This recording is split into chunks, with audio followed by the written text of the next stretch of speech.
राधे राधे। आज मैं एक बहुत ही अच्छा ज्योतिया माता की कहानी सुनाने जा रही हूँ। अच्छा लगे तो लाइक शेयर करना, कमेंट बॉक्स में बताना और चैनल को सब्सक्राइब करना। राधे राधे। कहानी को पूरा सुनिए। एक औरत थी, वह विधवा थी और वो ज्योतिया व्रत रखती थी। तो हर साल वो ज्योतिया माता का व्रत रखती थी, पूजा पाठ अच्छे से करती थी। तो सब औरत उसको बोली बोलते थे, ताना मारते थे, लेकिन वो किसी की बात का बुरा नहीं मानती थी, फिर भी वो व्रत रखती थी। तो जीतवाहन ने सोचा कि इस औरत को पुत्र देना चाहिए। कैसे दूँ? अभी इसको पुत्र दूंगी तो इसकी बदनामी होगी कि पति नहीं है तो पुत्र कहाँ से आया। तो क्या किए वो, भगवान ने उनको उनके गदोरी में, हाथ के गदोरी में एक फोड़ा कर दिए। तो धीरे धीरे वो फोड़ा बढ़ता गया। 9 महीना जब हुआ तो उस फोड़े में से एक मेढक निकला। तो मेढक जब निकला तो वो औरत जो है उसी को अपना पुत्र मानकर उसका सेवा करने लगी, उसको नहलाने खिलाने सब कुछ वही करती थी।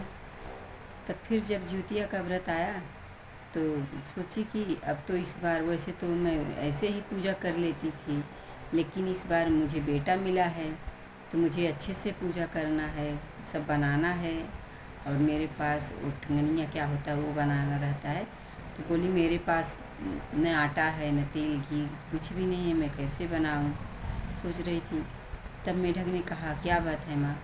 तो वो बोली, औरत बोली कि बेटा इस बार तू तू है तो इसलिए अच्छे से मनाना चाहती थी, सामान कैसे मंगवाओ किससे? तो बोला, मेढक बोला कि माँ मुझे दे दो पैसा, मेरे कान में खोस दो और एक पर्ची लिख कर दे दो, मैं दुकान से सामान लेके आऊँगा। तब औरत ने कहा बेटा तुम कैसे सामान लेके आओगी, कोई कुचल देगा कहीं रास्ते में, तुम रहने दो। तो बोला नहीं मुझे कुछ नहीं होगा, मैं जाऊँगा। तो औरत ने क्या किया, उसके कान में एक कागज़ में सब सामान लिखकर और एक पैसा डाल दिया, कान में खोस दिया। तब वो गया दुकानदार के पास गया, वो पर्ची रख दिया। तो दुकानदार ने सारा सामान जो है निकाले। तो सोचे कि कैसे ले जाएगा सामान। तो मेढक ने क्या किया, अपना कान टेढ़ा किया, बोला कि इसी में सब डाल दो।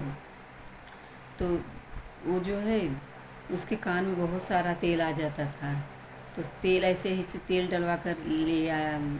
माँ से बोला माँ बर्तन लाओ तेल निकालें। तो वो जब ले आती तो उसमें अपना तेल पड़ देते। ऐसे ही से तेल लिया, फिर चीनी लेके आया, आटा भी, सब सामान लेके आया। फिर कपड़ा भी गया लेने, उसको भी ऐसे सारा अपने ऊपर लपेट लिया। नया नया कपड़ा लेके आया, माँ के लिए भी और अपने लिए भी। तब उस औरत ने बहुत अच्छे से पूजा वूजा किया, सब बनाया जो जो बनता था उसमें बनाया। उसके बाद पूजा करने फिर वो कही कि नहाए खाए वाला दिन था। तो बोली कि बेटा मैं नदी में स्नान करके आती हूँ। तो मेढक ने कहा माँ मैं भी चलूँगा। तब औरत ने कहा बेटा तुम कहाँ जाओगे, कहीं कोई कुचल देगा तो दिक्कत हो जाएगी, तुम रहने दो। तो वो नहीं ले गई, उसको ताला में बंद करके चली गई। औरत ने चली गई वहाँ नदी में स्नान करने। लेकिन अब वो भी तो मेढक ही था, क्या करे, वो नाली से निकल के चला गया। वो भी गया, जब गया वहाँ पे नदी पर स्नान करने तो मेढक जो था वो ऊपर से मेढक का छाल पहने हुए था। वो बहुत ही सुंदर लड़का था। वो तो जीतवाहन बाबा का, सूर्य भगवान का आशीर्वाद था। तो जो अपना छाल निकाल कर वहाँ पे नहाने लगा तो वहाँ कुछ लोग उसको देखे तो बोले कि ये तो लड़का है, बहुत सुंदर है और ये मेढक का छाल पहन के रहता है।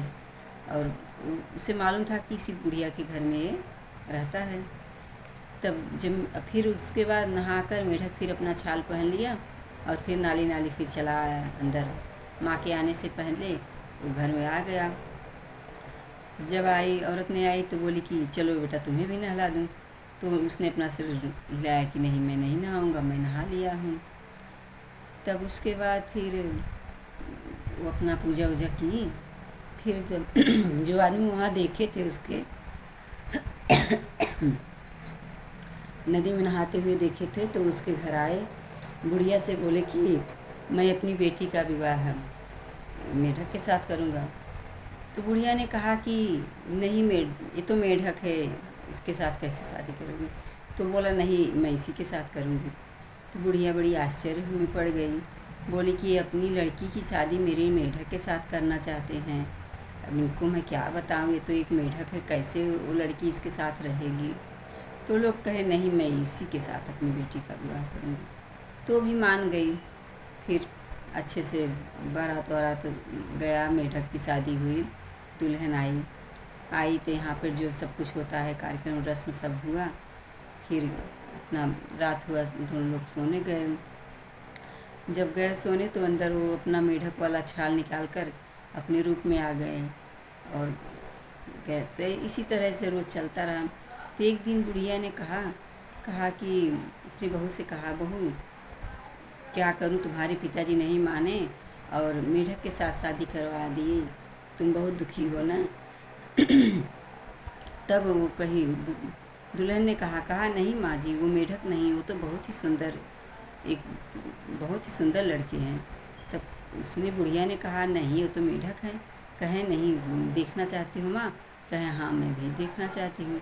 कहे ठीक है, आज रात में जब सो जाएंगे तब आइएगा। अब बुढ़िया जागती रही, उसे नींद भी नहीं आ रही थी। जब गया बेटा, कुछ देर बातचीत किया, उसके बाद जब सो गया तो अपना छाल निकाल कर वहीं रख दिया था और सो गया। जब आधी रात हुई तब बुढ़िया आई, दरवाज़ा खटखटाने लगी। तब बहू ने दरवाज़ा खोला तो दिखाया, कहा देखिए माँ जी, ये आपका बेटा है और ये उनका छाल है। बुढ़िया ने बहुत खुशी हुई, उस खुशी के मारे वो रोने लगी और बोली, बहू ये छाल मुझे दे दो।